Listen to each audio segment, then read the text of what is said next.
Hi everybody, hello and welcome back. I'm Alexis. This is matiamoudivinetarot. Let's do a life path reading. I want to dive right into it today. My guides keep telling me life path, life path, life path. So I'm going to pull some oracle cards. This is the Rose Pocket Oracle. It's a really beautiful deck. You're going to see why here in just a second, but let's see if this is your reading right off the gate, right out of the gate. For the viewer, please. What is most important right now? The sun, joy, fun, life force, success, and play. Oh, I just heard the sun is rising again.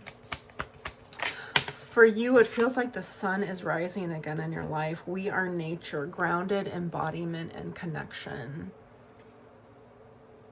So you're feeling more connected to your space, to your surroundings. I'm hearing some of you are feeling really connected in your home. I'm also hearing nesting. So you could have gone through a cycle of cleansing and purging this past season. And you're feeling really connected to where you are. And that feels intentional, especially with the sun. It's like you're creating conscious joy. You're creating conscious play.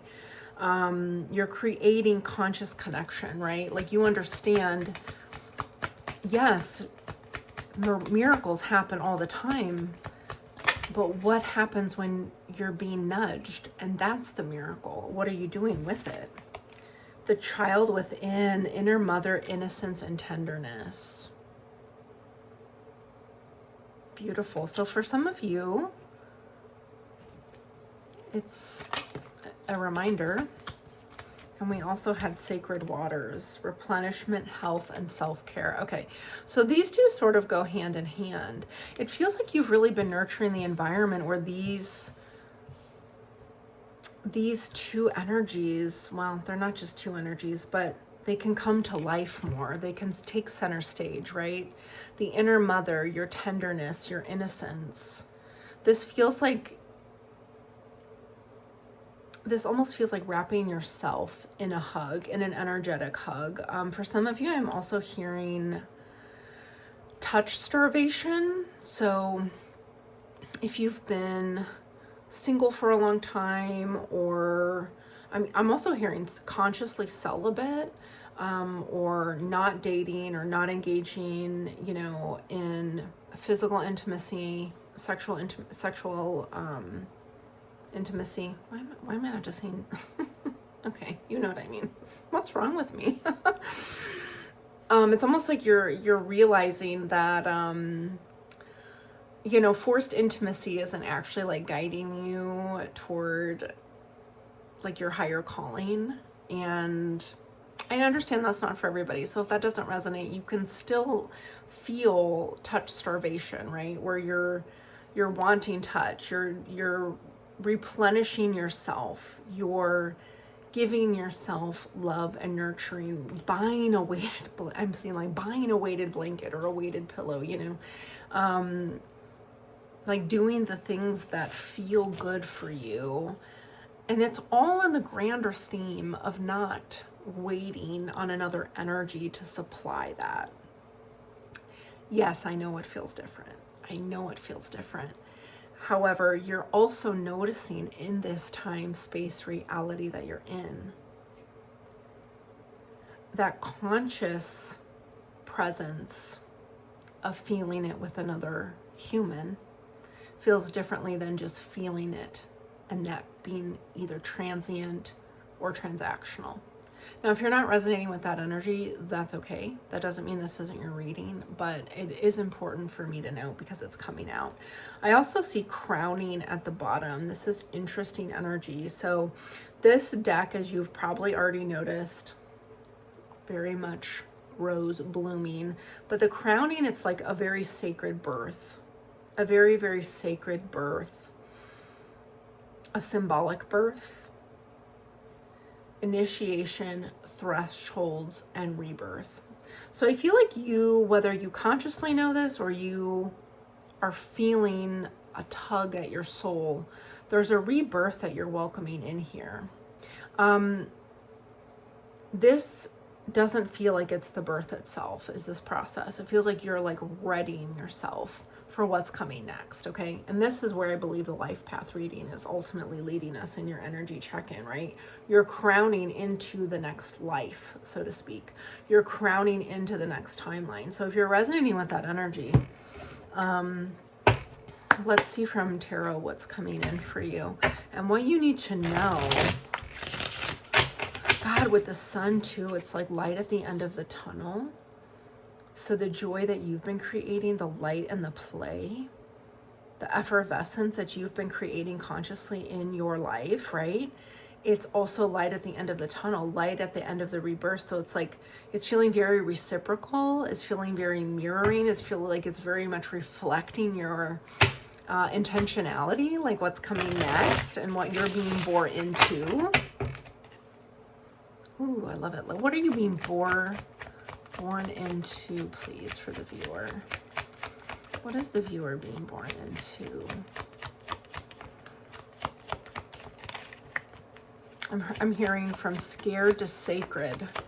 It just, they're saying where you put this,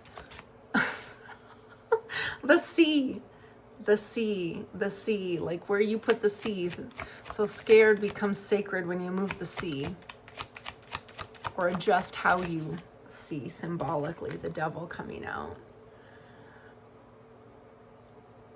Okay, so you're being born into a new world, truly. The devil often symbolizes old world, old systems, old notions, former belief systems, former systems in general. It can be leaving a family structure, leaving a generational structure, you know, leaving something that's sort of like held the foundations. It doesn't have to be shackled, but whether it's religious trauma for some, familial toxicity, whatever's not serving you any longer, the devil energy is sloughing off here, is realizing like, number one, that doesn't have to be my identity. Number two, that isn't the whole story. Okay.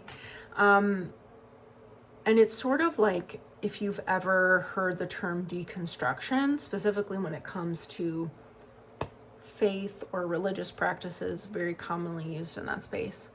There's the deconstructive period, which is sort of like where you get angry and you're like disillusioned by everything, but you don't stay, you shouldn't, at least. Some people can, and that's, I think, where stuckness comes from in the secular world, and like jadedness. But this idea of reconstructing, right? Or in spirituality, like allowing yourself to awaken, allowing yourself, you know, to be taken on the journey of awakening.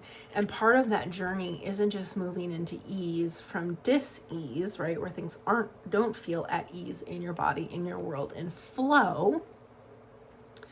But it's also like coming to the point where you're like pursuant of your purpose, hence this reading. And it can often be where, you know, you're sort of sitting at the gate and you sort of want it to feel like how those initial months felt after you've awakened, you know, where the structures that you grew up around or have been accustomed to, they look different, they feel different. And that causes a tower moment, right? If you're going to deconstruct, okay, there's a point to that, what you formerly knew or what you formerly like held as your supports or the pillars of how you were building your life or your belief system. And those are tower moments, right? When those things start to come down. And sometimes they come down from our own volition, and sometimes they come down divinely. When they don't come down, that's typically spiritually when people either feel stuck or disillusioned or angry or in doubt, and that's part of the process. Everybody cycles a little bit differently. You also have the Lovers here. So the choice, and the Lovers card for me signals, it's so funny, this is so great, thank you, Spirit. the sacred choice is sometimes the difficult choice, right? It's the more difficult road to leave this behind. And I know the devil just like in the old world energy, right? You're looking at the devil and you're like, well, that doesn't seem better. But what's familiar often is disguised as better, as comfortable. And then when you exit, you realize you start to feel better, you start to feel good, and then you realize, oh, I didn't actually feel good before, right? Think about if you've reclaimed your health. So somebody here, you understand this, right? I'm saying this for a reason. Spirit's leading me to say this.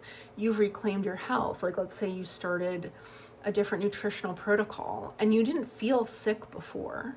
You felt fine. But then let's say you change something up in your nutritional landscape or your diet, and you say, oh my gosh, I feel better, because you have a comparison point and you realize, I didn't realize how much better I could feel because I didn't feel bad. And you understand what I mean by that. Okay, 5 of Swords. Woo, 5 of Swords. Okay. What's going on with the 5 of Swords here in your energy? I heard resistance, but I'm not seeing that being from you. Something trying to come into your way with the Fool here, though. So this could be overcoming.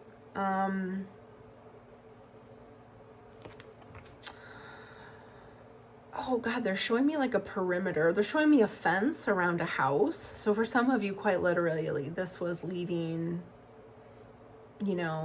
maybe your parents' home, maybe a former home, a family home, a former marriage. Okay, literally, like they're showing me the structure of a former reality here. So something maybe that took some time to shed. It feels like there might have been some conflict along the way.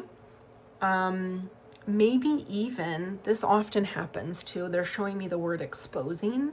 When you make big decisions, right, that leave old systems, that leave old beliefs, that sort of like challenge those that either we grew up around or we've been living around who, God, I don't even think I want to say this, but this is just the word they're dropping in, like small minded or maybe like lacking perspective. And I say that with a lot of gentleness. But sometimes when you move away from the former life into the ascended life, into the ascended existence, things get exposed, right? Things feel exposed. And also 5 of Swords upright with the Fool can signal to me, specifically in this reading, sort of like coming out of, it's like seeing something for what it is and being okay not needing to change it or have an opinion about it. And that's real freedom. And when you get to that point, I just want to say, like, the road isn't cleaner, but it's clearer. It's clearer. And I'll just say energetically, the debris is cleared. So it is, if you notice your desires and manifestations are coming in a lot faster, that's also a sign that you've cleared debris, that it's not just an upgrade symptom, an upgrade outcome, like an upgrade result. It's signals that like your debris in your energy field has been cleared, right? This could also be if like you're feeling you've effortlessly like released, weight or something like that, right? Or, I'm literally telling you this happens. When you release generational threads, you expose things from the old world, from old generations, old systems, things that could have followed your ancestral bloodline, etc., or just community lines, or however it resonates for you. When you shed those things without needing to, they're saying pathologize, fix, cure, heal, right? Healing by role modeling, great, but healing by needing to be the emotional laborer, the energetic laborer for everybody around you, when you shed that identity, right? And you're like, I'm going to heal this for myself by doing the aligned, high vibrational act of self-trust, surrender, trusting the divine, walking my spiritual path, expanding into my grandeur, expanding into my gifts, not having to provide context for the way that I am or why I do things. And in turn, you don't require others to do the same for you. So you're not holding space for the nonsense any longer by trying to be a healer in that way. And if that's resonating for you, then you know that this is 100% your reading, and you're walking into a different timeline here with the Fool card. You're walking into a totally new timeline. Like when they say collapsing time, it truly is like you're seeing synchronicities coming in. And it's not just synchronicities, you're feeling like a memory arriving early. It's feeling like deja vu, like I've lived this before, okay? And it's not just happening every once in a while. It's happening repeatedly. It's feeling a familiar feeling, even though you might not tangibly have it yet. And that's a sign like you've collapsed time. You've collapsed your timelines, okay? So powerful. So powerful. Page of Pentacles here at the bottom. So whatever it is that you're wanting, whatever it is that you're calling in, they're saying go for it. Like literally go for it. Like take the risk on it. Take the leap of faith on it. The page is not afraid to dream. They're not afraid to stay curious. They're not afraid to try again. So do it, is what they're saying. Tell me more about this life path for the viewer, please. What's next in life path with this Fool energy? So I just heard taking only what you need. You're like alignment. I just heard alignment chases after me. Yes, it does with the Six of Wands and the Empress, y'all. We cannot make that up. We cannot make that up. Wow. I'm hearing you're in your element. You're in your element. The Empress too is confirming this rebirth energy. It's confirming the crowning energy. And it's interesting because the Empress is often seen with, you know, impregnated. And so I think it's really fascinating that you had the crowning energy. So it's like almost like you tapping into the portal that is within you in whatever way that resonates for you. But specifically, if you have a womb, if you identify an Empress energy, right? You don't have to physically have a womb, but the energy of a womb, a portal within you. So it's sort of like emerging through this portal in yourself, and also like this beautiful unlock. So what's birthing is, you know, your crowning moment, literally Six of Wands, like your crowning moment. But also the birth of this really fertile time. And I'm also hearing, oh God, I heard like true identity, but known identity with the Empress here. Yeah, so it's like there's an ease about it. You know, when you really feel you're in your true embodiment, you don't have to try for that. That just, it's who you are. And when I want to go back to what I said earlier about healing through role modeling, that's really what, you know, you, the viewer, your healing is meant to do for others. It doesn't mean you're not meant to teach or mentor if those are part of your gifts and part of your calling. Oh yes, please do that. We have the Six of Wands here confirming that. That is going to transform people. It is going to transform communities. It's going to transform, you know, the people around you, the people noticing you, the people in your orbit, and they're wanting to come and continue to orbit you, okay, in a really beautiful way. In a really harmonious way too with the Six of Wands. But when I say it's an embodiment, that's what I mean with the Empress. It's like you don't have to try to be this version of you or this embodiment. It is you because it's remembered, and that's what we mean by embodiment. And it's leading me back to this We Are Nature card. Ooh, we are nature, grounded embodiment connection. That's the Empress. That's the Empress at the core, right? Grounded, embodied, and connected. So whatever it is that you left behind, whatever tower moment fell, whatever, old world devil energy was, sort of like illuminated, and you're like, I'm done with that. I'm moving ahead. I'm forging ahead here. You're finding your people. You're finding your crew. You're finding your community. You're finding your mentees. Your leadership, your energy, it is speaking volumes, more than any sort of like, I'm hearing like evangelizing. I don't know if some of you like felt like you had to speak a lot in terms of providing context or clarifying choices that you've made, specifically recently. It could be to family, it could be just to close loved ones. If you ended relationships, to anybody connected with you and your former partner, take it that as it resonates. But it just feels like, again, it's this like your energy is speaking now. You're not having to over like contextualize things, and that's like a lot. That's freedom. And that also speaks to the fact that you're grounded, that you're really, really grounded in your who you are, in your essence, and where you came from, where you come from, and ultimately what you're here to embolden and emblazon and embody. Queen of Cups coming out.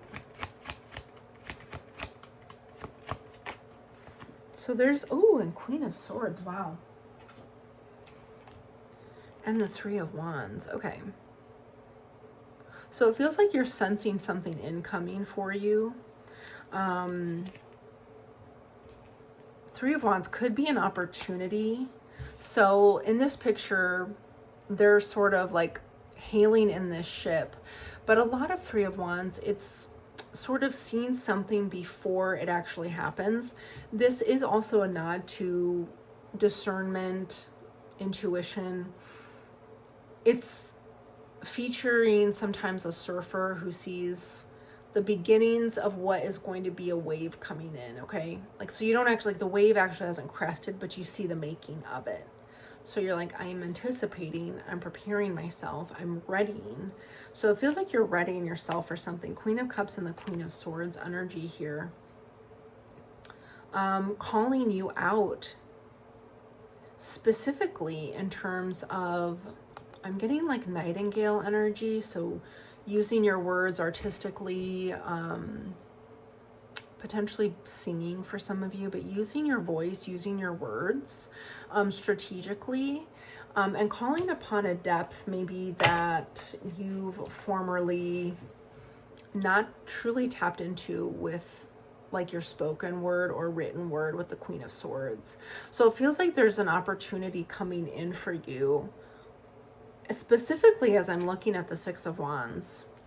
Maybe in front, oh my God, I just heard in front of a live studio audience. Okay, well, let me know if that's significant for somebody. But in front of others. This isn't something you have to prepare for, okay? But they're just letting you know that in the ways that you're gifted, speaking truth, intuiting truth, embodying truth, exploring the depths, and then verbalizing it, this is coming to the forefront for you. There's an opportunity coming in. And potentially you've been sensing it and readying yourself for this. Ten of Swords, Knight of Cups, and the Two of Pentacles. So this is definitely coming in after a time of releasing this idea of enoughness, like feeling like this is giving me more of a performative energy than a truly like understanding the balance and cohesiveness that is needed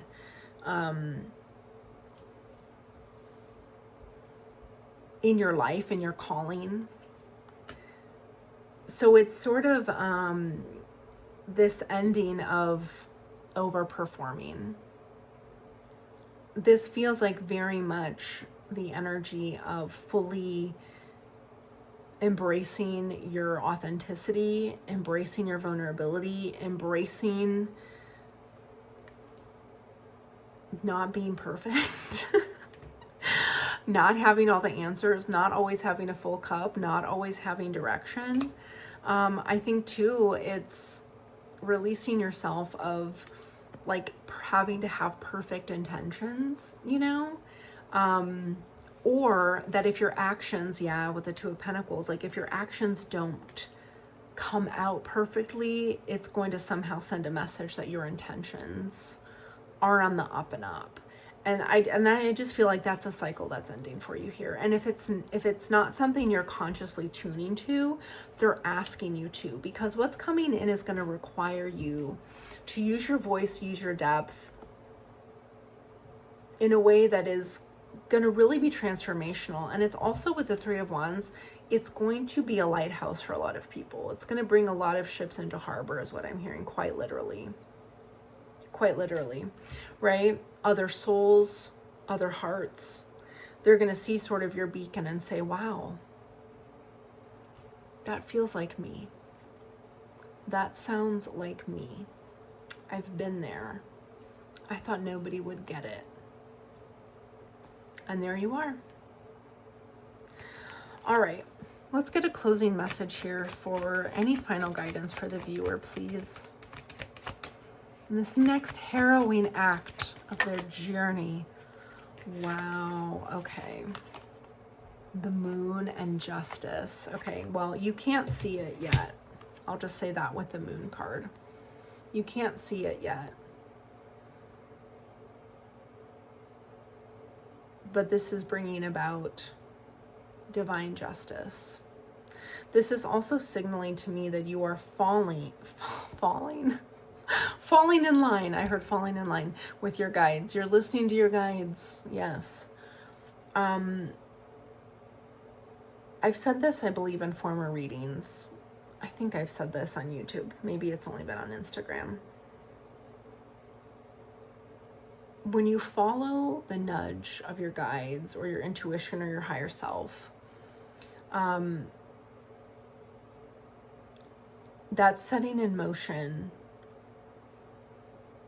reciprocal positive karma.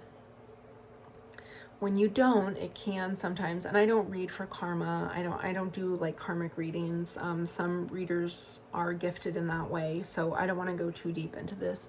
But basically is what I want you to know, like, even though you can't see the outcome right now, even though you're not going to be able to see all of the lives that you change, right?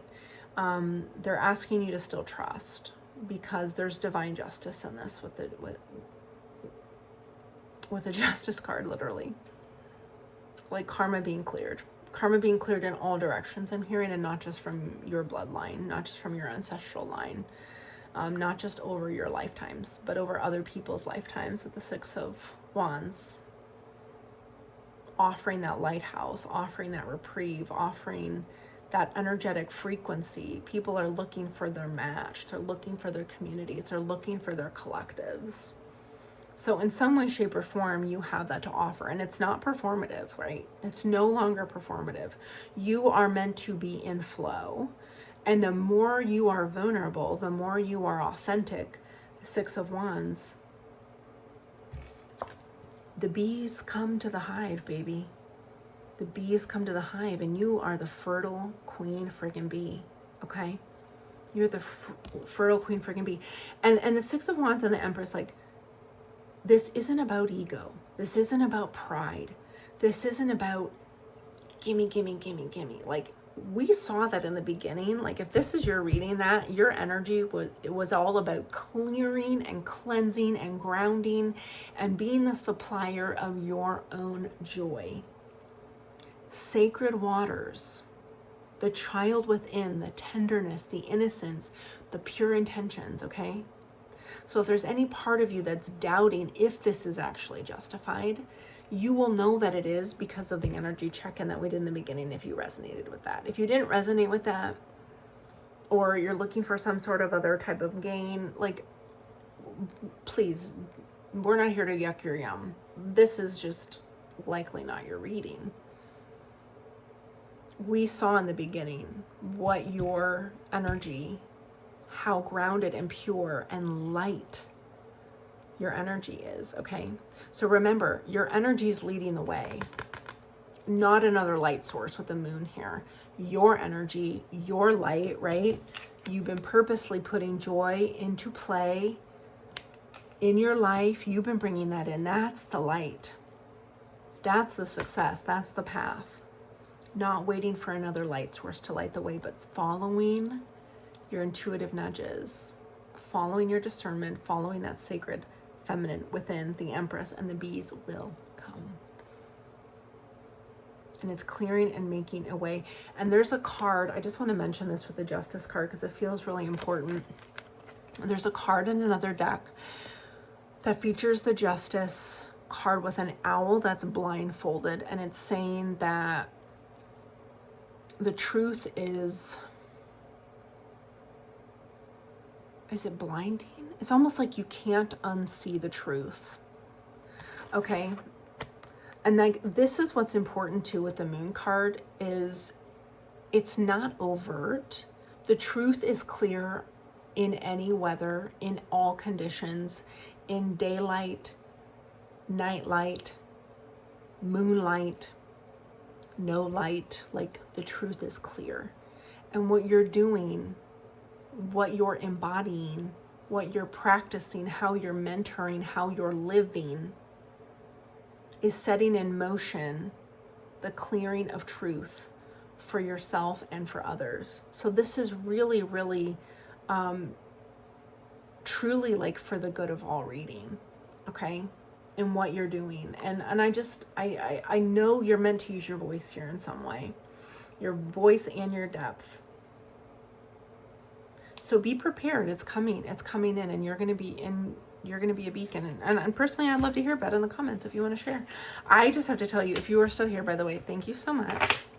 I had to laugh. I was looking at the reading I posted a few weeks ago, and I'm so sorry I've been inconsistent. It was my birthday, and then Thanksgiving, and I was traveling. And also just needed sort of some time of reflection to figure out sort of the next stage and how this is all unfolding. I've been really investing into Instagram, and I'm going to continue doing that. But I do feel a real nudge to be here on YouTube as well, even though I'm going to be honest, I'm a little bit uncomfortable here. It's very weird for me to feel uncomfortable in this modality because I do personal readings often. My weeks are quite filled with personal readings, and I'm so grateful and so blessed. And I believe one of you booked a personal reading from YouTube, so thank you so much. Most of my Instagram followers, that's how they book readings with me, or most of my business comes from Instagram. But that's neither here nor there. Sorry, I'm getting sidetracked now. But it's just, I feel out of my element on here. I guess I'm going to admit it. I just do. I feel a little bit out of my element, but that's okay. It's just weird. It's just weird because Instagram is so, it's like everything has to be under 3 minutes. I try, to keep things pretty concise because that seems to be the temperature of the viewership on Instagram. And here, you can really settle in. You don't need to see my face. You probably don't even need to look at the cards. Sometimes when I'm listening to readings, I'm doing other things. I really enjoy listening. It can also be a tool for teaching and learning more, if that's your goal. And like I said, I do personal readings all the time. So recording myself or, connecting into collective energy. I guess the collective here on YouTube is just different. And I need to just really trust what Spirit's bringing in regard to those messages and just showing up as me. I'm probably showing up more often too. So, but I will get there. So basically it was a very long way of saying I was just really sort of downloading and strategizing what 2026 is going to look like for me, and continuing to implement this into my life. This is not my full-time thing yet. I believe that it will be in the near future. So as I'm building toward that and continuing to call that in, you know, it just takes a wee bit of planning. And I'm divorced, and I'm raising my kids as the sole custodian. I have 2 kids, 2, not 3. So, I mean, if you probably know how that goes. You're in that boat too. But anyways, if you've listened to all of this ranting, thank you so much for being here. Oh, and I had to laugh was what I was going to say, because in my last video, there was one dislike, and I was like, okay. But I mean, I guess that's why that button is there. You know, people are allowed to use it if they don't like something, and I think that's okay. So, I guess this is the interesting thing. I'm all for constructive comments. I'm all for constructive feedback. But also, I think a lot of this spiritual work as an oracle, as a priestess, it's really just, it's trusting the messages that come through. It's understanding that I'm not going to be for everybody. You're not going to be for everybody, right? And that has to be okay, because 100% approval doesn't mean like we're speaking in our authentic voice. And that could be the overall message for this reading as well. Me sharing my vulnerability here. It's like a 100% approval rating doesn't equal authenticity. It doesn't equal success. And actually, I think the standard should be not that more people don't like us, but really to find those niche communities, those niche, you know, family, community members, people we're doing relationship with, whether it's digitally or otherwise, you know, in life, is that like we're a curated divine being, and your voice and our messages should be curated and authentic. And so if they resonate with, you know, 1 million people, that's awesome. But, you know, like if it resonates with 7,000 people, that's just as awesome. That's actually just as awesome, if not more awesome. The right minds and the right hearts will find the messages. And I believe, more than I believe in the algorithm, that Spirit wants these messages found. They want your gifts discovered. It's just truly taking action on it. Using your voice, following your depth. So, I will leave you with that as you explore the intricacies of these messages. And thanks for listening to like my personal rant. All right, I will see you on the next one.